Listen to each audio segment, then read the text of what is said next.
Last year, promise ko sa sarili ko ay wala. Para madaling sundan. At saka parang wala kang i-expect from yourself. Tama. Bakit? Hindi. But I think also just trying to stay healthy and stuff. Ikaw, Mars? Ako yun siguro. Kung last year, ang New Year's resolution ko is to eat healthy, to try to eat healthy, tapos mas mag-workout kapag may oras, na medyo nagawa ko naman Nagawa siya, mo naman, Mars. With your Kitang-kita naman, Mars. inspiration, of course. I love it, Mars. Yeah. Push mo yan, Mars. Ay, thank you Oh, po. di ba? Talagang sipag at syaga. At tanong, na-achieve ba natin, mga Mars? Kayo naman po, what were your New Year's resolutions last year? You first. I don't really make a New Year's resolution. What I only always think of every time dadating yung bagong taon is to have the right attitude all the time. Whatever comes your way, whatever it is, be positive about it. And be nicer to people all the time. Para maging best ka all the time. Yun, it's not about food, about whatever na bibitawan mo. Kasi hindi mo rin naman talaga magagawa, hindi lang siguro puro tungkol sa sarili mo. Oo, din. Diba? You also extend mo ng konti to Dun sa mas ibang malawak.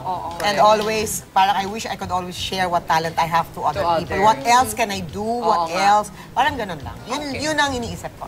Ikaw naman, BFF? Me to get closer with my brothers and sisters. Yeah, kasi when I was, nung bata kami, when I was separated from them, when my parents separated, my lola got me. Tutuloy natin usapan na yan kasi according to a 2007 study by Richard Wiseman from the University of Bristol involving 3,000 people, 88% of people fail at fulfilling their New Year's resolutions. Kung ganon, paano nga ba tayo gagawa ng New Year's resolution na makakatotohanan? Yan ang alamin natin dito sa Mars Sharing Group. Kasama syempre si Miss Lenny Sanchez, one of our resident psychologists. Oh, diba? Hi, Lenny! New Year! Title! Oh, Happy New Year! At syempre napag-usapan natin yung mga New Year's resolution natin. Do you think, tita, na-achieve mo siya? Yes. A month ago, my brother died. My younger brother died. And since mom and dad wala na, I was the one who took care of, everything. And then I realized na, wow, talaga yung oras and time talaga. Oo. Mabilis lang. Kaya masakit sa akin last month. Kasi I wanted him more with me. But when he was diagnosed with liver cancer, it only took him 3 weeks. Yeah, that fast. So, talagang, I was really mourning.